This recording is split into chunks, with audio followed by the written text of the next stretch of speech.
大家好，我是艳红。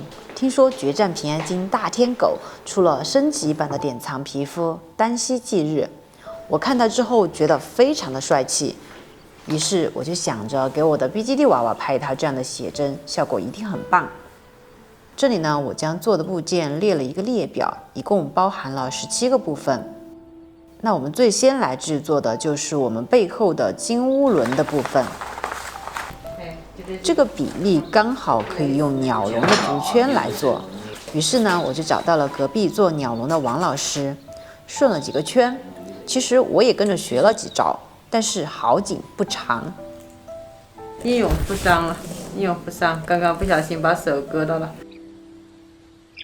为了做出悬浮镂空的效果，这里呢，我在背面用了一个透明的蛋糕盒的盖子，贴好以后，将边缘的部分剪掉就可以了。中间的隔断部分用到的是肉素材料来捏出这样的形状，边缘的部分用泡沫板雕刻出浮雕的效果。最近呢，我正在试用立粉这种材料，感觉以后可以代替原子灰。原子灰真的太臭了，真的是非常的受不了。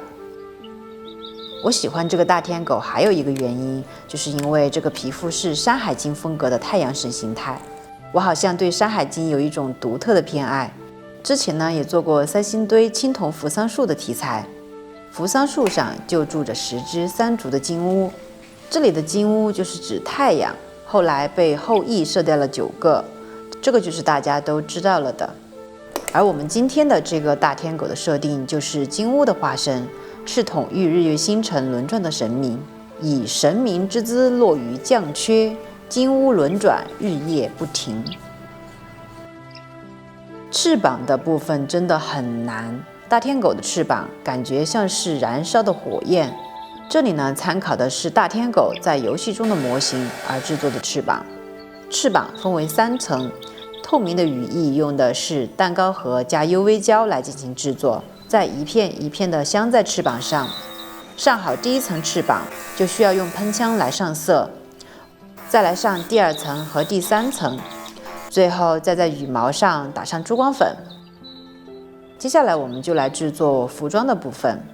从图上看，袖子和裤子是有渐变的效果的。这里我用染料来试一下能不能染出渐变的效果。晾干后感觉相机里拍不出来。这个红色是热销笔，画好以后用热风枪一吹，或者是用熨斗一烫就会消失。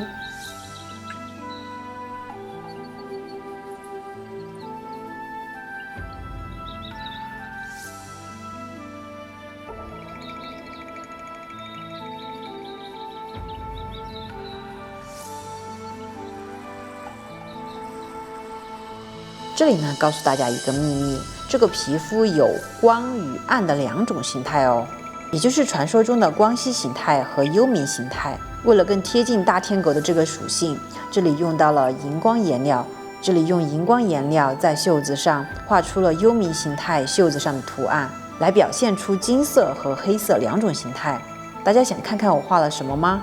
那就一定要看到最后哦。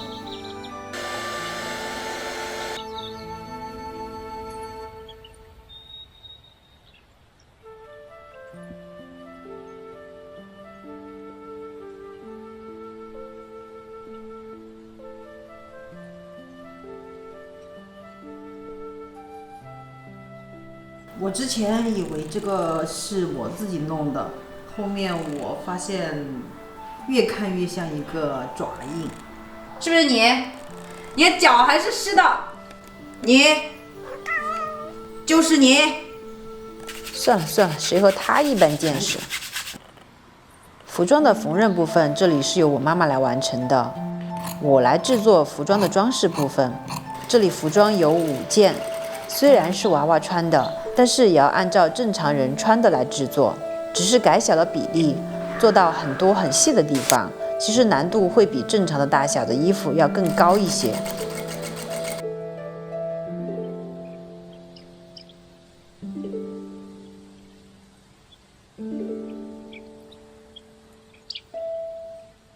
皮质的腰带这里先封边，再把小配件一个一个的缝制上去。绿色的布腰带先做一个布底，再加上金色的装饰。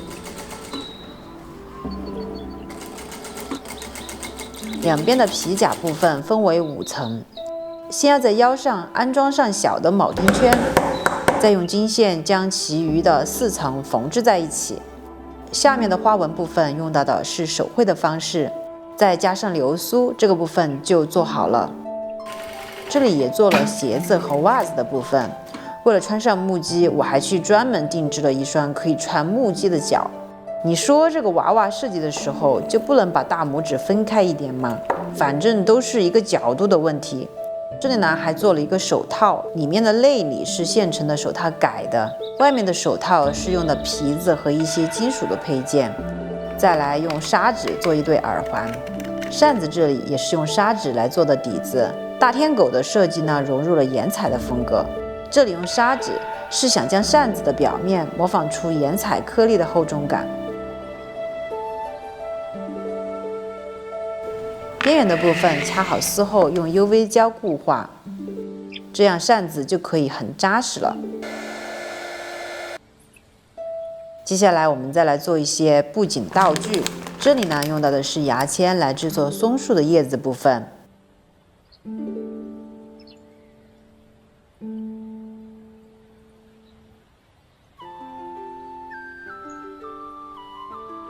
这个树枝是上次去花鸟市场25元1斤称的。道具的部分呢，还有一些以前做的房子模型，这次也一并用上了。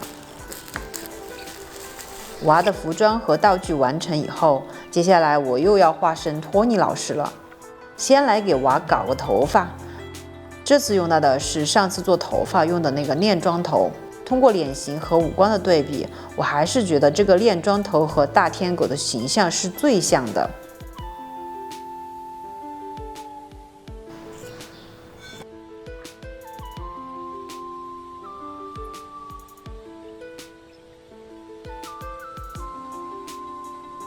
大天狗的头发是短发，第一次给娃剪短发，摸索着来吧，感觉还有模有样的呢。这次要做的是一对金色的眼珠，之前娃店的老板送了2对珠子给我，我发现眼睛中间是凸起来的，当时并没有太在意。这次我尝试一下，也做一个凸起来的，没想到光泽竟意外的好看到左下方的亮光了吗？妙哉妙哉！接下来就轮到给娃化妆了。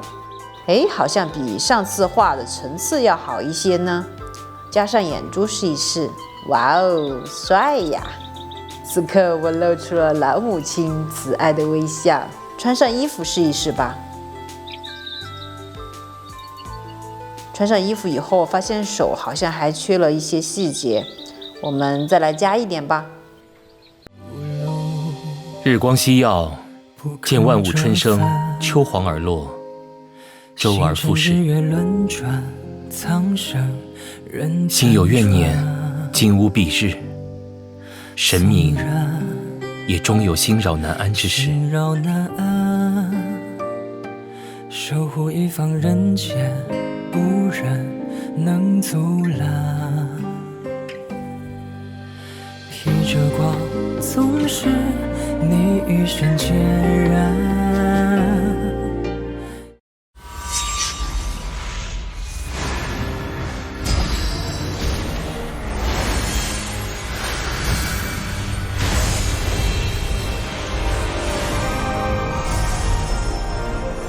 好了，今天的视频就到这里。如果大家喜欢的话，记得给我一个点赞哦。我们下期再见，拜拜。